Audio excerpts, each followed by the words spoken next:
Spade Detective Agency. Ahoy! It's me. Just came ashore. From what? A boat? A ship, Effie, a ship. Anything over 400 gross tons is a ship. Anybody knows that. Well, may I inquire what was your port of call? Calcutta. My, that was a quick trip. Well, Effie, I'll tell you, I got so homesick for you I couldn't stand it, so I assembled my gear and jumped ship. Why, Sam, how sweet. Fast there, gal. I'll be right down to dictate my report.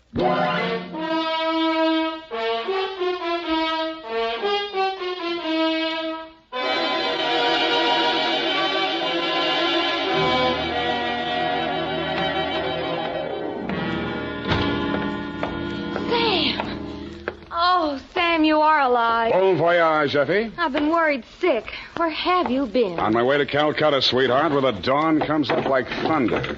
Sam, what are you talking about? Calcutta? And the flying fishes play. Ready, Effie? Sam, why did you want to go to Calcutta, of all places? I didn't, Effie. I hate Calcutta. I was shanghaied. To, Mr. Philip J. Fogg, purser, SS Lurene. How do you spell that, Sam? Lurene. Oh, that's pretty. Sam, how could you be shanghaied in this day and age? I mean, isn't it against the law? Stow it, Effie. You're pumping bilge water. Sam, I am not. From Samuel Spade, license number 137596, when you have the time, regarding the Calcutta trunk caper. Dear Mr. Fogg, the following report will explain the enclosed voucher, which is a claim against your company for the amount of $500 and no cents.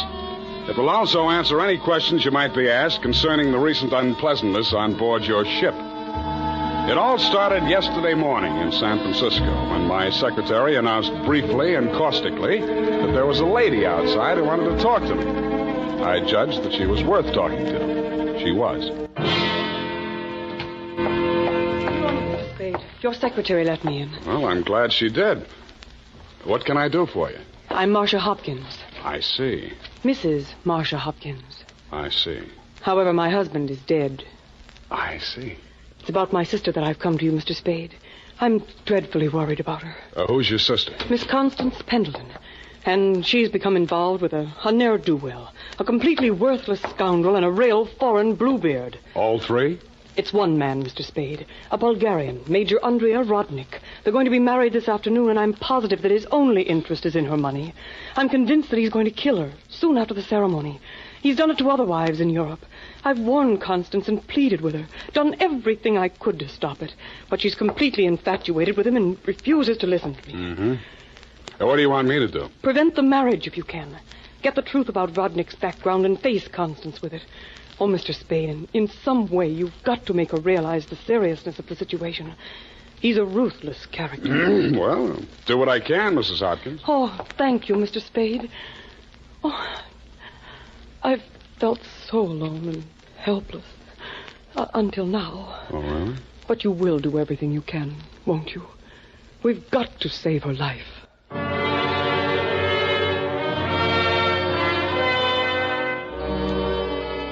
She daubed at her eyes with a stamp-sized handkerchief, patted the red gold hair at her temples nervously, smiled at me bravely, and swayed out. By telephone, I learned that the Vrodnik-Pendleton marriage license had been issued 4 days before, and that on the same day, Constance Pendleton had withdrawn a savings account to the tune of $45,000. I'd always wanted to, so I did it. I called at the Bulgarian consulate. What can I do on you? What do you know about Major Andrea Vrodnik? Ha! Andrea Vrodnik! On him we have hate, great sadness, with shame for the ground that walked under him. Oh? Ha! Andrea Vrodnik!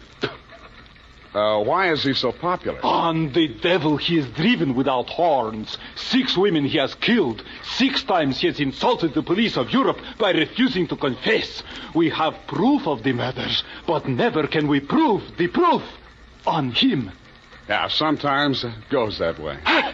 Never do we find the bodies of the 6 women. Only their money in the name of Andrea Vrodnik. My pardon. Well, think nothing of it. You're just upset on you. You're interested on him. Why? You go to Europe? No, Vrodnik comes here. Ah, here on San Francisco. He marries again. So I'm told. Ah, Oh, by all the means, you must prevent it. Go to him, brave man. You do the world a service. Make violence on him. Even do you hang for it. Your name will live.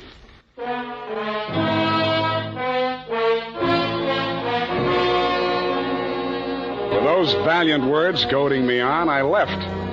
The farther I got into the caper, the more it looked as if Marsha's fears for Constance Pendleton were very real and very well-founded. When Constance opened the door of her hotel suite, I could see 3 trunks and a number of smaller pieces of luggage, all locked and ready to be taken out. Yes? You're Constance Pendleton? Yes? I'm a detective. My name is Spade. Detective? What do you want? I want to talk to you about that Bluebeard you're going to marry. Get out of here. You listen, I'll talk, and then I'll get out of here.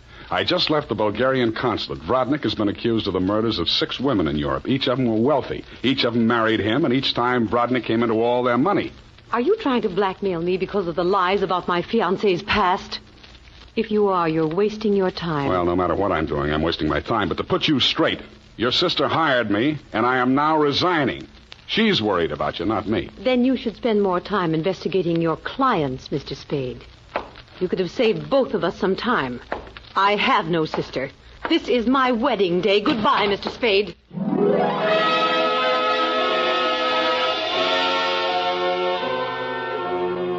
As I left the room, I maintained the stern facial expression I reserved for moments of great shock. But once outside the door, I allowed myself to be carried on the wave of rage and embarrassment for just a minute, and I kicked over 2 potted palms. As I limped down the corridor, I was overtaken by none other than Marsha Hopkins. Did you see her?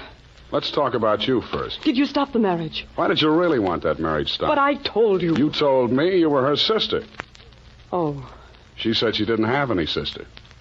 All right, Sam, I did lie to you about that. But I'll tell you who I really am. I don't want to know who you are. I don't ever want to know. All I want from you is my honestly earned fee and a brief but permanent goodbye. Oh, no, Sam, please listen to me. We've got to save that girl. I have $500. That's all I have. Would it be enough? What's your real name? Marsha Vrodnik. Yes, he's my husband. I've been married to him for 10 years. We've traveled all over Europe, and I never knew where the money was coming from. He left me at times for 2 weeks or a month, and then when he'd come back, there'd be more money. I just realized that that's when he must have been killing those poor women. And I know that's what he's going to do this time. I just can't stand it. You've got to protect her. That should be easy. We'll let him get married and meet him at the door with a bigamy warrant. Then you will see me through this. I might. Oh. In my bag, there's $500. Take it. If we can't stop the marriage, then don't let him out of your sight. Not even for a minute. He's a beast, Sam. A beast.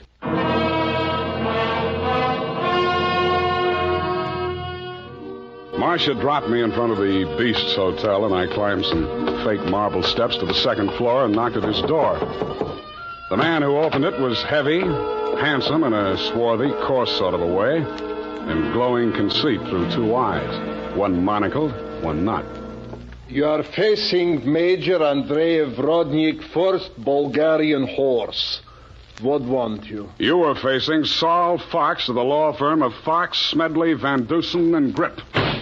You overwhelmed yourself. I came here to warn you. If you go through with the marriage to Constance Pendleton, you're going to find yourself tangled with civil law. Warn Andrei Vrodnik, who has personally led more saber charges than you have teeth in your skull. Yes. Who has personally split, slashed, and impaled on his own blade more men than you have fingers and toes. You warn me?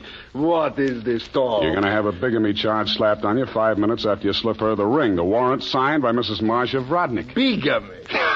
I laugh. This is not bigamy. Marsha's your wife, isn't she? That bigamy was committed when I married her. I had another wife then.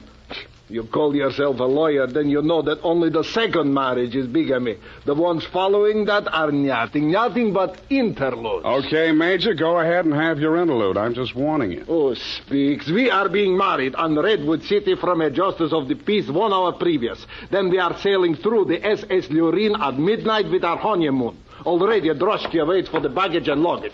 Go now before I'm losing my temper. If you're ever in Calcutta, look me up. Da!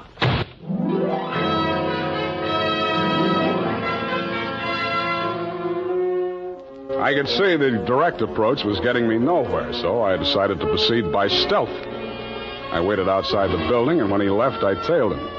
He made 4 stops. At a second-hand store, a hardware store, a surgical supply house, and an undertaker supply house.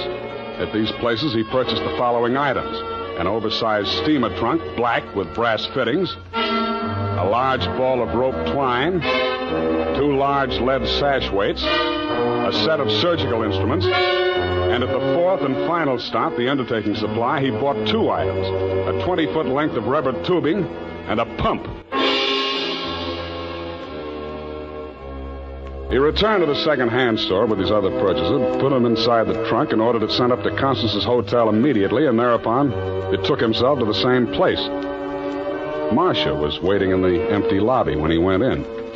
I crouched behind a pillar, turned up my hearing aid, and listened. Did you get the thing? Yeah. Now listen, my darling, we must work fast. As soon as the trunk arrives, before she has a chance to get to the telephone... Yes, Andre, but please, no cutting in the apartment. As you wish, my darling. Now, you know what you have to do. While I'm getting her into the trunk, you'll change her clothes, put on her traveling dress, the hat with the wet... What is it? What's the matter? Nothing. Come, we must make haste.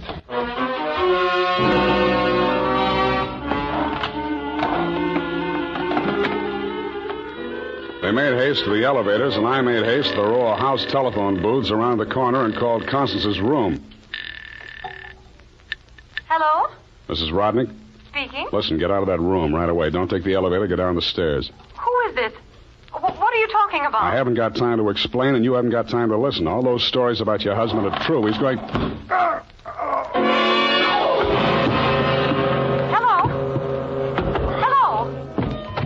Are you still on the line? My hand clawed out to the door handle, but I couldn't reach it. I felt as if the walls were closing in around me, and just before it got dark, I had the crazy notion that I was inside Brodnick's big black trunk with the brass fittings. I could still hear Constance's voice way off in the distance, somewhere in the direction of Calcutta. I tried to shout to her, to warn her, and then the lid closed over me.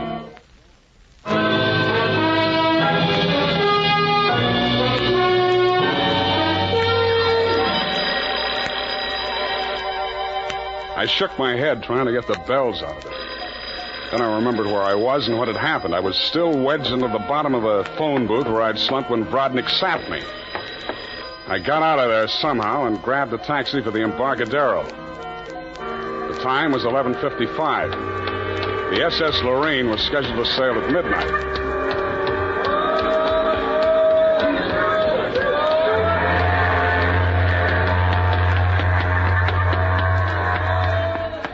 I was no sooner across it than they hauled up the gangplank and the ship started moving out of the berth.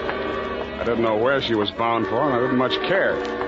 I checked the passenger list and found that Major and Mrs. Andreev Brodnick were in stateroom 12, A deck. 1 minute later, I was hammering on the door of stateroom 12.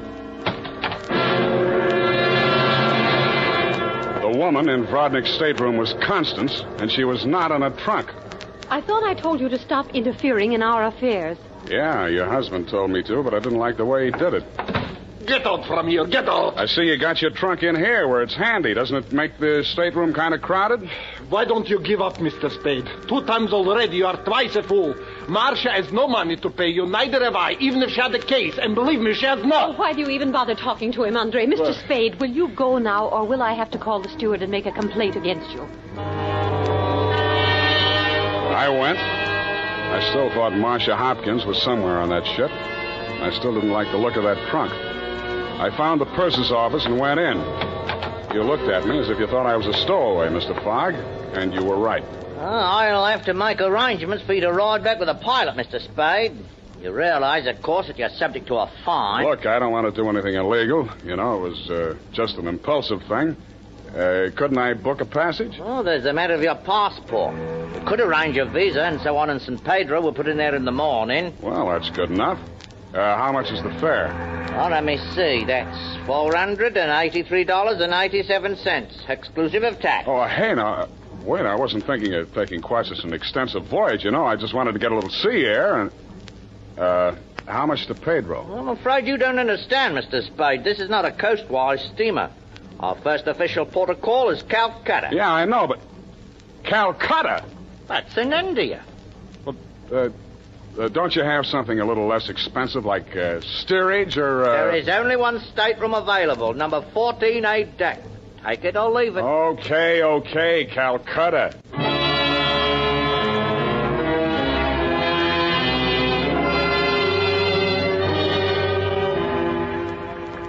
After buying my passage to Calcutta, I had exactly 12 cents left.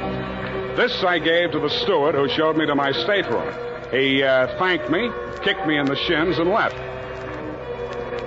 Out on deck, a tall, red-nosed old gentleman in knickerbockers and a yachting cap was taking a turn around the deck. With him was a face I'd seen in the morning lineup down at the Hall of Justice a dozen times. He was a hotel thief by profession, name of Norman Gorman. He knew me, too, but he didn't give me a tumble. I fell into step with him. Sea air. Nothing like it, am I right? Yeah, I guess it's okay, but there's so much of it.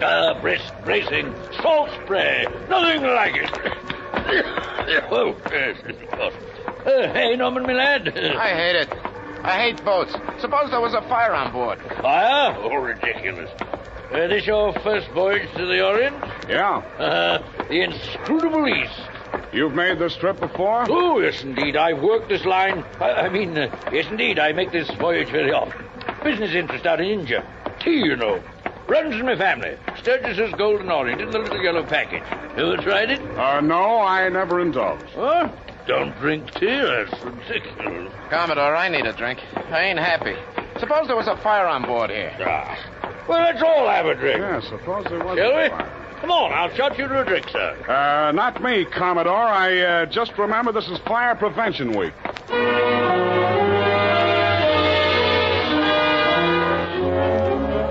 The nearest fire alarm to Brodnick's stateroom was on the companionway leading to the A-deck corridor. It was a glass-enclosed box with a small hammer hanging on a chain. I broke the glass and turned the key.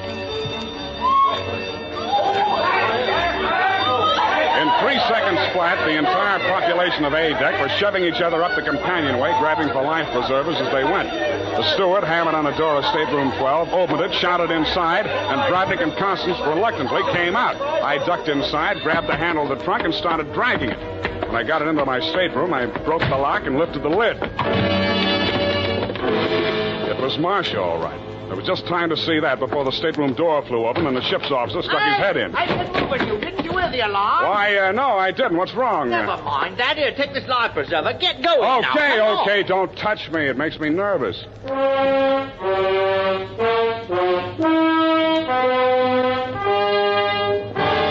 20 minutes later, the captain announced to the mob up on the deck that it was a false alarm, and the passengers drifted back to their cabins. I tried to look casual as I unlocked my stateroom door and walked in.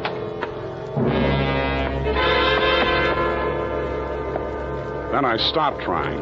The trunk was still there, but the lid was standing open, and it was empty. I went down to B deck and found the cabin occupied by Norm and the Commodore. That door was locked, so I kicked it in.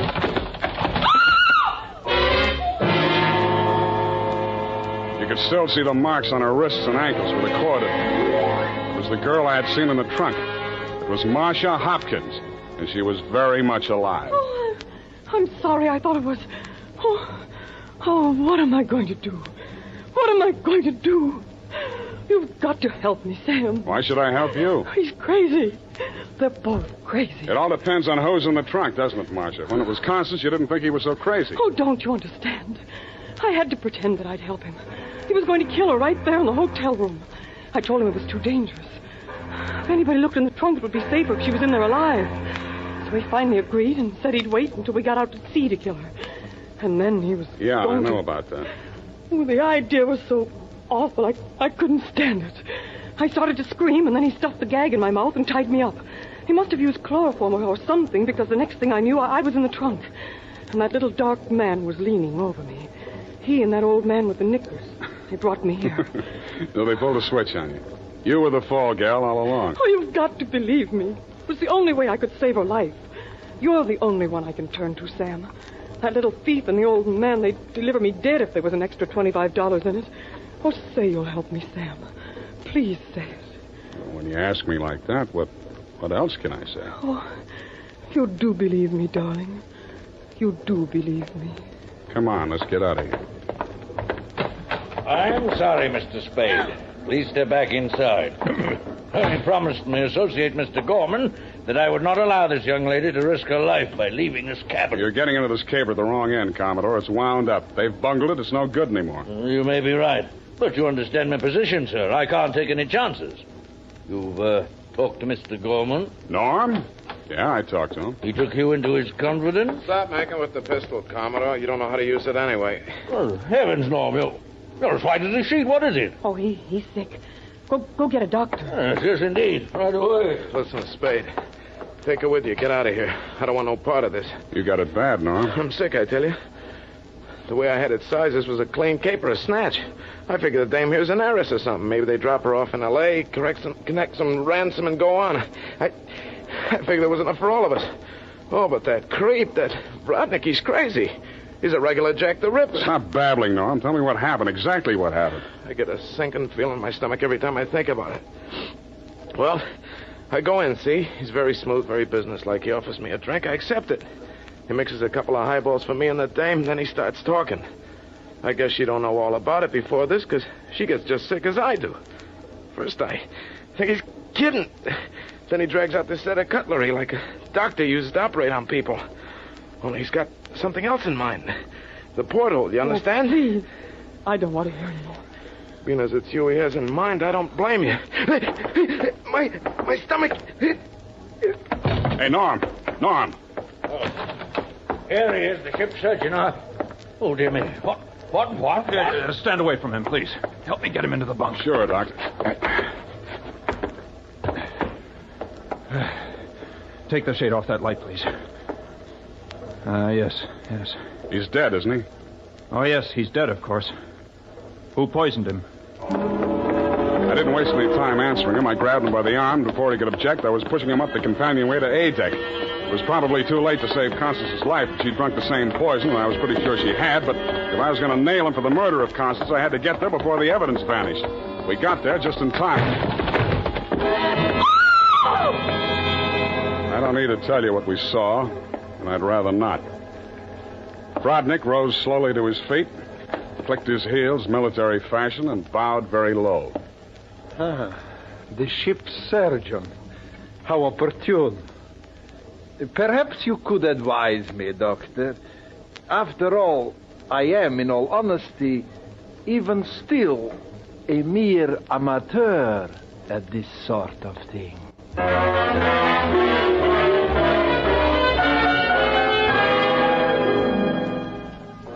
After Rodnick had been taken into custody, we took another turn around the deck.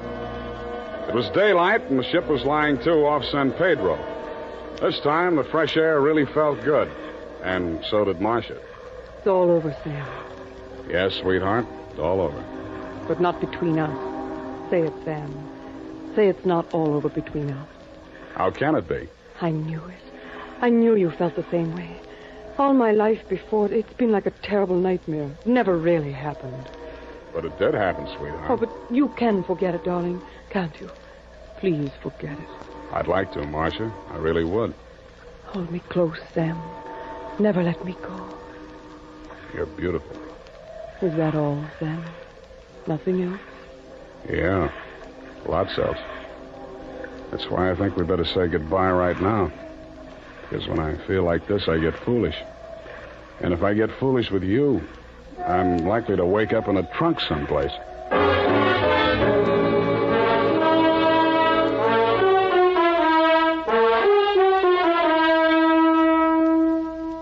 And that, Mr. Fogg, is the true account of the Calcutta trunk caper. As my voyage was interrupted through no fault of my own, I trust you will advise your company to refund my passage minus the one-way trip to San Pedro. Period, and a report.